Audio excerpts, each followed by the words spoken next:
เบกาสีเขียว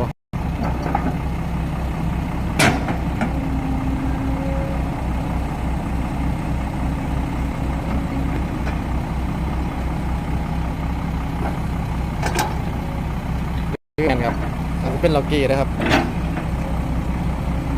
ตากล้องจำว่าไฟใดนะครับ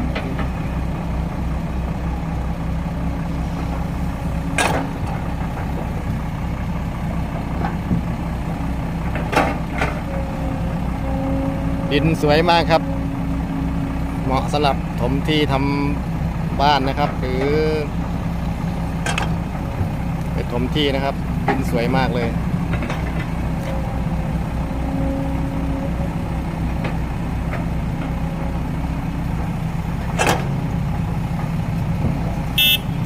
ไปลูกพี่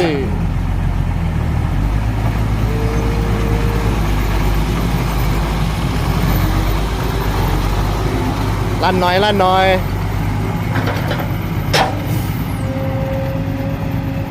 มาอีกคันหนึ่งครับ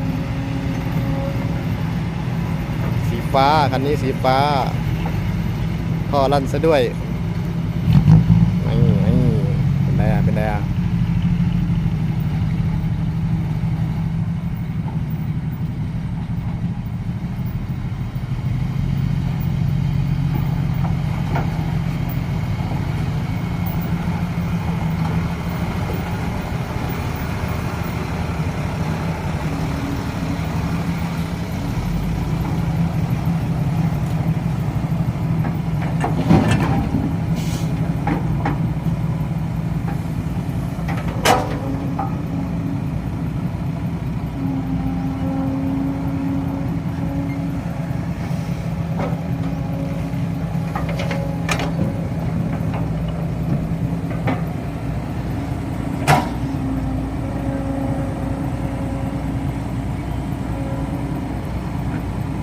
คันนี้รอกระมูนะครับ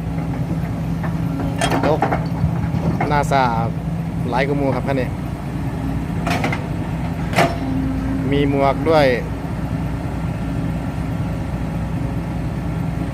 เห็นเขาว่าแต่งสไตล์หยุ่น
เรียบร้อยครับ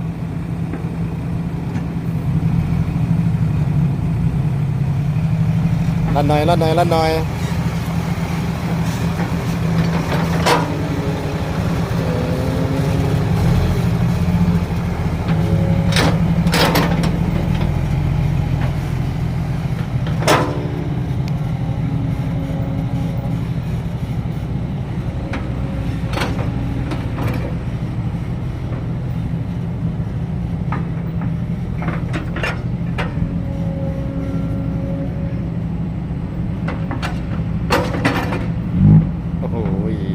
ลั่นหน่อยหนึ่งครับ